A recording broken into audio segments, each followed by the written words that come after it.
Hello everyone. आज हम बात करने वाले हैं फिल्ट्रेशन की। ठीक है, तो किडनी में या ग्लोमेरुलाई में फिल्ट्रेशन कैसे होता है, कौन कौन सी चीज़ का रोल होता है और नेट फिल्ट्रेशन और फिल्ट्रेशन फ्रैक्शन और फिल्टर लोड ये सब क्या होता है, पूरा हम कैलकुलेट करके बताएंगे। ठीक है, तो देखिए सबसे पहले हम समझते हैं फिल्ट्रेशन फ्रैक्शन क्या होता है। तो फिल्ट्रेशन फ्रैक्शन को हम बोलते हैं कि जितना हमारा यहाँ पे प्लाज्मा आया ना, उसमें से कितना यहाँ फिल्टर हुआ, उसी को हम फिल्ट्रेशन फ्रैक्शन बोलते हैं। जैसे एग्जाम्पल के तौर पर देखिए, यहाँ पे देखिए बताएगा कि GFR upon renal plasma flow.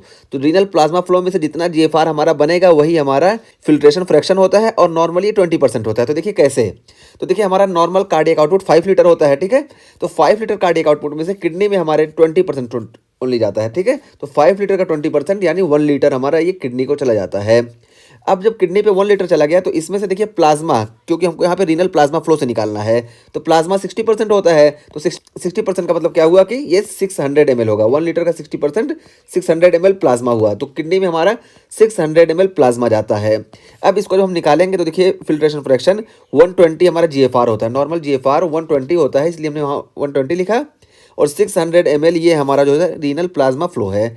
तो इससे जब हम इसको डिवाइड करेंगे या इसका जब हम परसेंटेज निकालेंगे तो हमको यही परसेंटेज मिलेगा। आप एक बार कैलकुलेट कर लीजिएगा। ठीक है, तो 20% देखिए हमारा ये आ गया फिल्ट्रेशन फ्रैक्शन। तो इसी को हम फिल्ट्रेशन फ्रैक्शन बोलते हैं, यानी जो रीनल प्लाज्मा फ्लो है उसमें से कितना हमारा GFR बना। ठीक है, उसी को हम बोलते हैं फिल्ट्रेशन फ्रैक्शन, और नॉर्मली ये 20% होता है।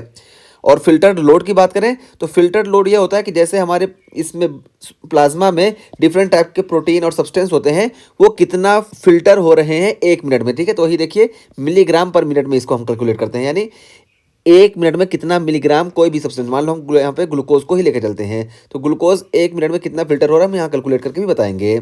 तो देखिए इसको कैलकुलेट करने का फॉर्मूला सबसे पहले क्या है कि GFR को हम पहले कैलकुलेट करेंगे। GFR को और प्लाज्मा कंसंट्रेशन को हम मल्टीप्लाई कर देंगे, और GFR में हमको मालूम है कि ये ml पर मिनट, यानी 1 मिनट में कितना ml हो रहा है, इसी को हम GFR बोलते हैं, कितना फिल्टर हो रहा है, तो इसकी यूनिट हो गई।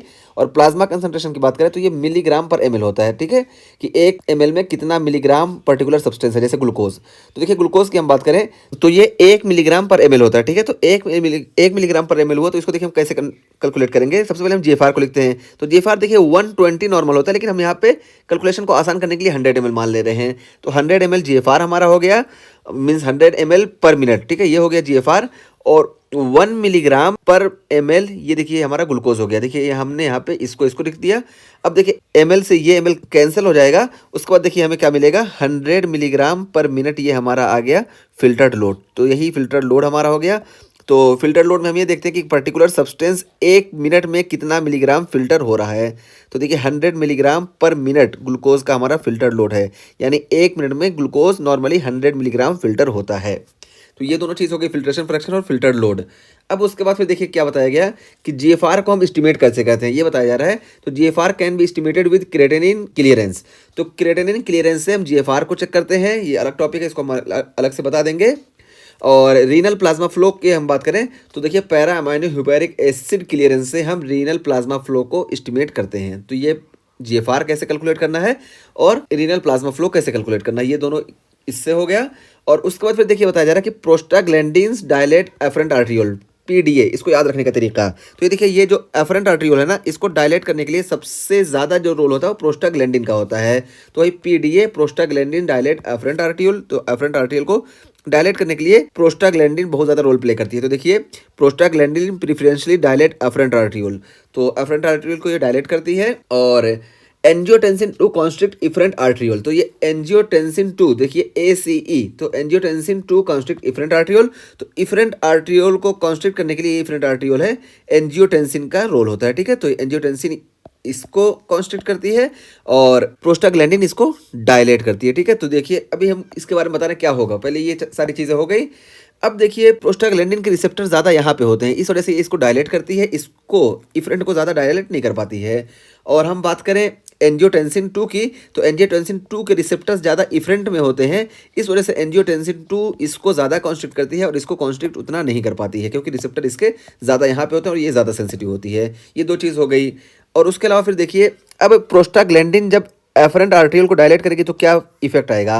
तो हम बताएं तो देखिए प्रोस्टाग्लैंडिन जब डायलेट करेगी ना तो रीनल प्लाज्मा फ्लो, ये जब डायलेट होगी तो रीनल प्लाज्मा फ्लो इंक्रीज हो जाएगा और जीएफआर भी इसकी वजह से इंक्रीज होगा, क्योंकि यहाँ पे ज़्यादा रोल नहीं आ रहा है, तो जब यहाँ से ज़्यादा आएगा तो यहाँ पे जो आया ये, तो जीएफआर इंक्रीज होगा, रीनल प्लाज्मा फ्लो दोनों इंक्रीज हो जाएगा। इस वजह से फिल्ट्रेशन फ्रैक्शन में कोई चेंजेस नहीं आएंगे। क्यों? क्योंकि ये भी इंक्रीज हो रहा है और ये भी इंक्रीज हो रहा है, तो फिल्ट्रेशन फ्रैक्शन में क्यों ही चेंज आएंगे। मान लो पहले ये 60 अगर था 600, तो 600 में से 120 था जी, ठीक है, 20% तब भी था। अभी ये मान लो 1200 हो गया, तो 1200 में तब भी 240, तब भी देखिए 20% ही रहेगा। तो इस वजह से फिल्ट्रेशन फ्रैक्शन में कोई चेंजेस नहीं आएगा इस कंडीशन में, ठीक है, प्रोस्टाग्लैंडिन कंडीशन में। और इस प्रोस्टाग्लैंडिन को हमको मालूम है non steroidal anti inflammatory drugs इसको ब्लॉक करती हैं, ठीक है, तो इस वजह से ये डायलेट नहीं होगी अगर हम इसको देते हैं। तो ये हो गया हमारा।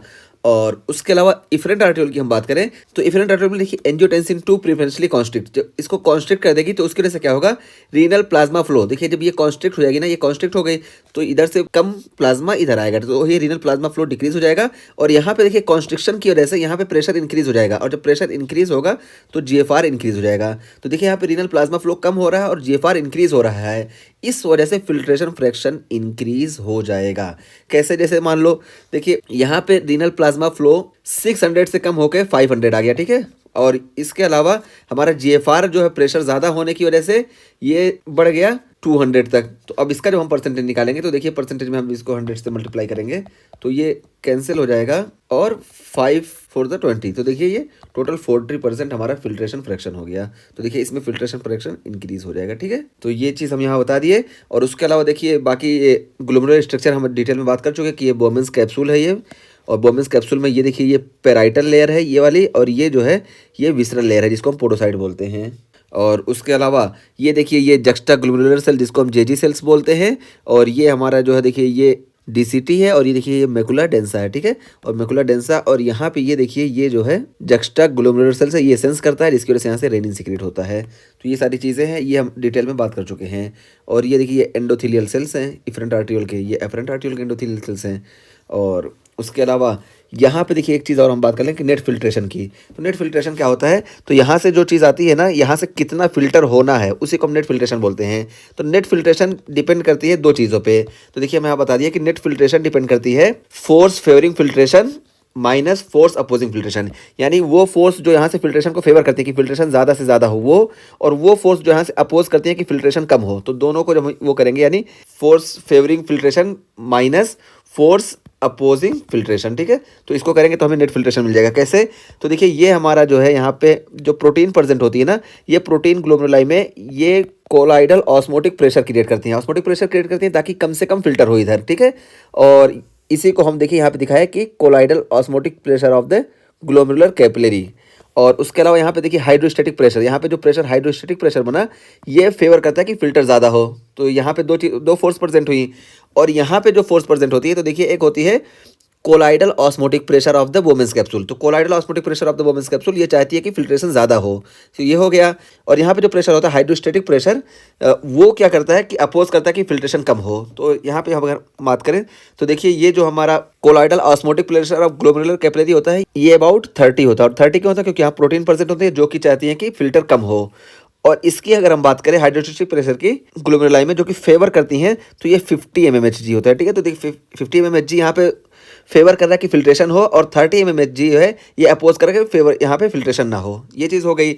और यहाँ ग्लोमेरुलाई में देखिए ये वाली फोर्स जो है कोलाइडल ऑस्मोटिक प्रेशर ये फेवर कर रही है। तो ये देखिए ये बोमेंस कैप्सूल में बिल्कुल प्रोटीन वगैरह नहीं होती है, इस वजह से कोलाइडल ऑस्मोटिक प्रेशर और बोमेंस कैप्सूल ये ऑलमोस्ट जीरो होता है, ठीक है। हालांकि इसको फेवर करना होता है लेकिन ये ऑलमोस्ट हमेशा जीरो होता है। तो ये जीरो हो गया। और ये hydrostatic pressure of the Bowman's capsule ये अबाउट 10 होता है, ठीक है, 10 mmHg, और ये अपोज करता है कि फिल्ट्रेशन ना हो। तो देखिए हमने यहाँ पे बता दिया सारी चीज़ें। अब हम यहाँ पे देखिए इसको बता दें कि नेट फिल्ट्रेशन प्रेशर की बात करें तो देखिए force favouring filtration, force opposing filtration minus जब हम करेंगे इसमें तो देखिए फोर्स फेवरिंग फिल्ट्रेशन में हमारा आ जाएगा hydrostatic pressure of the glomerular capillary. तो ग्लोमेरुलर कैपिलरी का हाइड्रोस्टैटिक प्रेशर जो है ये इसको फेवर कर रहा है, और colloidal osmotic pressure of the Bowman's capsule तो ये जीरो होता है। तो देखिए 50 + 0 ये हमारा हो गया 50, और ये माइनस जब हम करेंगे तो देखिए hydrostatic pressure of the Bowman's capsule, तो यहाँ बताए hydrostatic pressure of the Bowman's capsule ये अबाउट 10 होता है। तो देखिए यहाँ पे हमने 10 लिख दिया।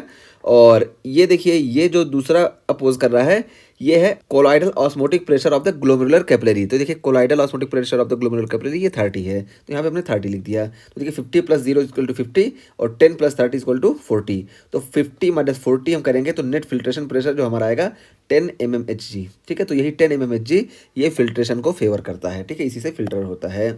और ये रीअब्जॉर्प्शन और सिक्रेशन हमको मालूम ही है कि किडनी में कुछ सब्सटेंस रीअब्जॉर्ब होते हैं, कुछ सिक्रेट होते हैं, और जो दोनों नहीं होते हैं वो जाके हमारे यूरिन फॉर्मेशन में हेल्प करते हैं और एक्सक्रीट हो जाते हैं। तो इस तरीके से हमने पूरा ये फिल्ट्रेशन की बात कर ली। और यहाँ पे देखिए ये वाले को एंजियोटेंसिन 2 को एसजी इनहिबिटर्स ब्लॉक करते हैं। जब इसको ब्लॉक कर देंगे तो ये वेसल्स जो होगी ये डायलेट हो जाएगी, जिसकी वजह से हमारा फिल्ट्रेशन फ्रैक्शन जो होगा ये कम हो जाएगा। ठीक है, तो ये हमारा टॉपिक